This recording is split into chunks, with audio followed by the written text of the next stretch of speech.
ফিরে এলাম বিরতির পর। নতুন বছরে অর্থাৎ আগামী 5ই জানুয়ারি রাজ্য জুড়ে অবরোধের ডাক। ওই দিন পথে নামতে চলেছে মমতা ঠাকুরের নেতৃত্বাধীন অল ইন্ডিয়া মতুয়া মহাসংঘ।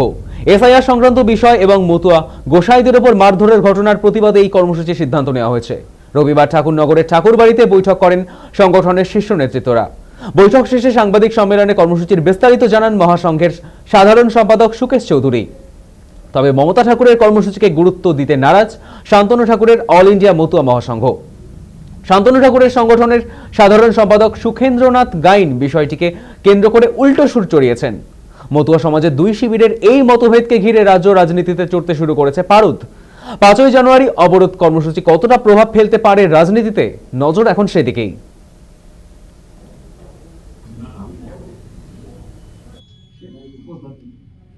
5ই জানুয়ারি সোমবার ঠিক বেলা 12 ঘটিকায় সারা বাংলার বিভিন্ন জেলা জুড়ে আমাদের যেখানে যতটুকু সংগঠন আছে অবরোধ কর্মসূচি পালন হবে। নান্টু গোসাই অর্থাৎ গোসাইদের প্রতি অসম্মান এবং এসআইআর এর নামে যে হ্যারিং চলছে সেই হ্যারিং এর মধ্য দিয়ে যাতে কোনো মতুয়ার নাম, কোনো দলিত আদিবাসীদের নাম বাদ না যায় সেই দাবিতে আমাদের এই বিক্ষোভ কর্মসূচি, অবরোধ কর্মসূচি চলবে।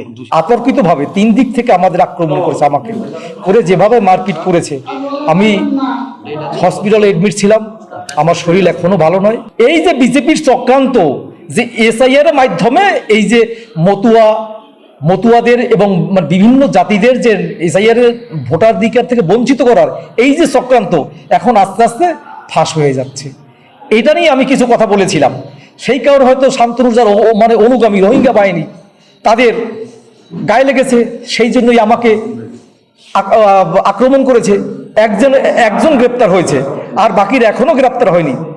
তাই মাননীয় মুখ্যমন্ত্রীর কাছে আমার একটাই আবেদন, আপনি একটু দিকে লক্ষ্য দিন, যাতে যারা দোষী তারা যেন শাস্তি পায়, তারা যেন অ্যারেস্ট হয়। তাদের এই রাজ্য জুড়ে যে কর্মসূচি অবরোধের, এটা কোন বিষয়ে? আদৌ ঠাকুর বাড়িতে শান্তনু ঠাকুরের ঘরের কাছে এসছিল, আমরা তাদের রুখে দিয়েছি সেই উদ্দেশ্য, না এসআইআরে মতুয়াদের নাম বাদ গেছে সেই উদ্দেশ্যে?